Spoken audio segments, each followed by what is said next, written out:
Nós vamos iniciar o estudo da primeira epístola do apóstolo João e o título que nós daríamos a esse estudo é a verdadeira espiritualidade. Este estudo é composto de 13 capítulos que fazem parte da revista de estudos bíblicos publicada pela editora Z3, de autoria do pastor Arival Casimiro, da Igreja Presbiteriana de Pinheiros. Nós vamos fazer hoje apenas uma pequena introdução para você entender melhor. Nós não podemos datar esta carta com precisão, mas provavelmente ela foi escrita no final do primeiro século, entre os anos 80 e 90, na cidade de Éfeso, pelo apóstolo João.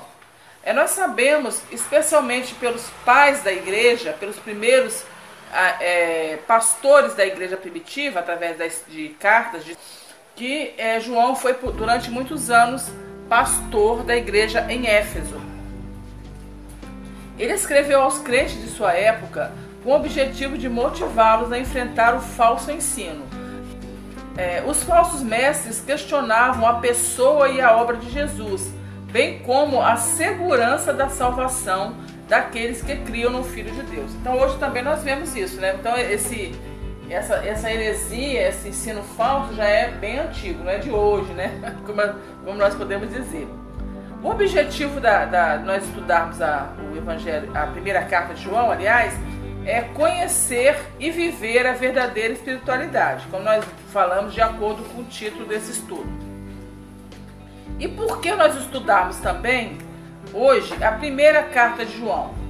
Vejamos 3 motivos principais para a gente estudar essa carta. Em primeiro lugar, ela nos ensina a melhorar a nossa comunhão íntima e pessoal com Deus e, consequentemente, aumentar o amor pelos nossos irmãos. Em segundo lugar, ela nos instrui quanto a ter convicções doutrinárias sólidas a respeito da pessoa de Deus, da revelação acerca de Deus como uma trindade, da identidade do cristão e da conduta que agrada a Deus. Em terceiro lugar, nos fornece critérios para podermos avaliar e rejeitar o falso ensino, bem como identificar aqueles que se dizem filhos de Deus, mas na realidade não o são. Vários comentaristas bíblicos afirmam que João, para atingir o objetivo dele de denunciar os falsos mestres e os falsos cristãos, usou o método do teste ou das provas. Um comentarista, inclusive, que é pastor de uma das igrejas presbiterianas de Goiânia, Augusto Nicodemos Lopes, fala de 3 testes. Primeiro, o teste de uma vida santa, ou teste moral. O segundo teste é o teste do amor ao irmão, ou teste social. E o terceiro teste é o teste da verdade sobre a pessoa de Jesus, ou teste doutrinário. Tudo isso nós vamos ler, vamos aprender no estudo da primeira epístola de João, ok? Continuando o nosso estudo da primeira epístola de João, nós vamos fazer alguns comentários agora sobre a autoria de João, né, da terceira carta, e também sobre quem foi o apóstolo João. A existência dessa primeira carta, ela se reflete principalmente em um documento antigo chamado Didaquê. O Didaquê foi um manual anônimo cristão que tratava de doutrina, ética e prática na igreja. Esse manual foi escrito provavelmente do ano, dele data, né, provavelmente do ano 85 ao ano 135 da nossa era, do primeiro século. Não tem a data exata desse documento. Então, nesse documento há uma referência à carta de João. E quem foi o apóstolo João? Vamos recordar quem foi João. O João, ele cresceu na Galileia, provavelmente em Betsaida, onde seu pai Zebedeu era um pescador rico. O nome de sua mãe era Salomé. Mais tarde, ela seguiu também Jesus em alguma de suas viagens, juntamente com seus 2 filhos, João e Tiago. Inclusive, nós vemos nos evangelhos ela se aproximando de Jesus e fazendo pedido para que seus 2 filhos sentassem um à sua direita e à sua esquerda, lembram? Bom, João inicialmente tornou-se discípulo de João Batista. Nós podemos ver isso no Evangelho de João. Ele foi um dos primeiros discípulos a irem até Jesus. Mas depois do batismo de Jesus, decidiu segui-lo. Quando João apontou: eis o Cordeiro de Deus que tira o pecado do mundo. Nós lemos lá no Evangelho de sua autoria que quando João falou isso, 2 de seus discípulos resolveram seguir Jesus. Um deles, ele disse que é André, não diz quem é o outro. Provavelmente esse outro que ele não menciona era ele mesmo, né? Porque ele não tinha como saber desse acontecimento se ele não estivesse presente. Bem, continuando então, depois da prisão de João Batista, João foi chamado por Jesus para deixar as redes de pesca para integrar o grupo de Jesus permanentemente. Nós lemos isso em Marcos capítulo 1, versículos 16 a 20.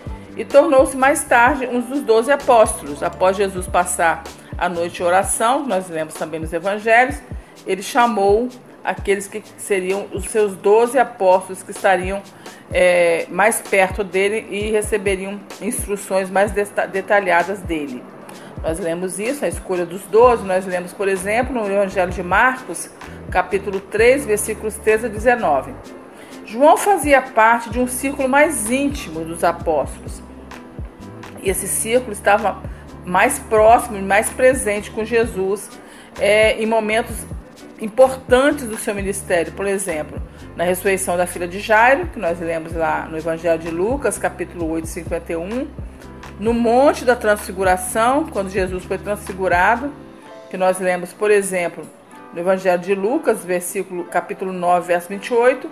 E no Jardim de Getsêmani, antes da prisão de Jesus, que nós lemos, por exemplo, no Evangelho de Marcos, capítulo 14, verso 36.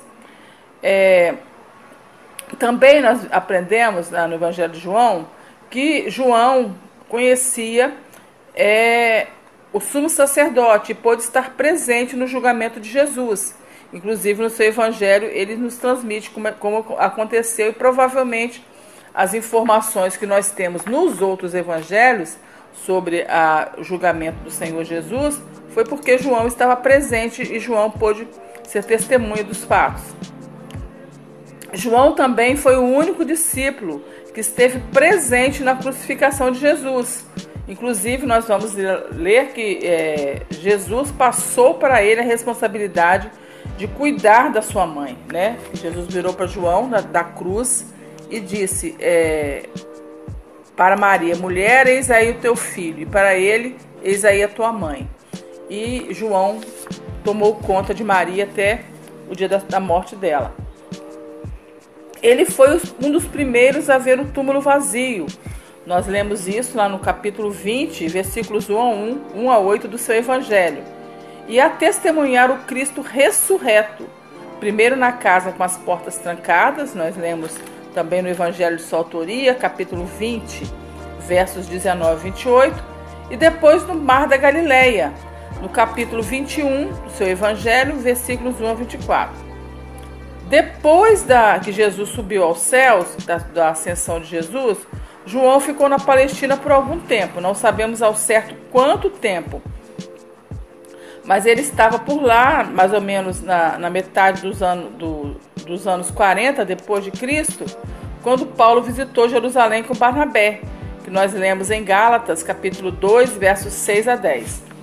Depois, João fugiu para Éfeso, algum tempo depois disso, talvez por volta do ano 68, quando os cristãos fugiram antes da queda de Jerusalém. A queda de Jerusalém foi no ano 70. Ele serviu lá em Éfeso até a sua morte, que pode ter sido até no ano 98 depois de Cristo. Embora isso não seja certo, nós não temos certeza da data que ele morreu, né? Em algum momento da sua vida também, ele esteve na ilha de Patmos, né? Que nós vemos em Apocalipse, quando recebeu as visões registradas no livro de Apocalipse. Nós lemos essa declaração em Apocalipse capítulo 1, verso 9.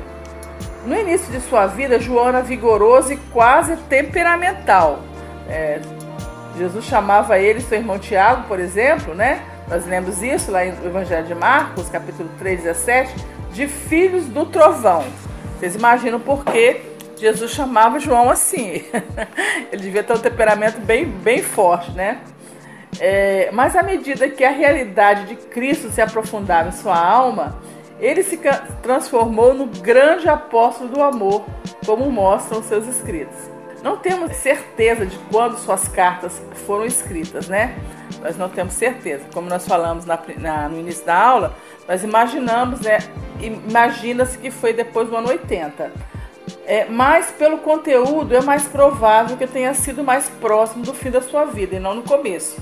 Porque pela maneira que João escreve também, nós percebemos pela linguagem dele uma profunda transformação daquele homem egoísta que queria sentar-se na direita de Jesus, ao filho do trovão, né, que Jesus chamou, ao apóstolo do amor.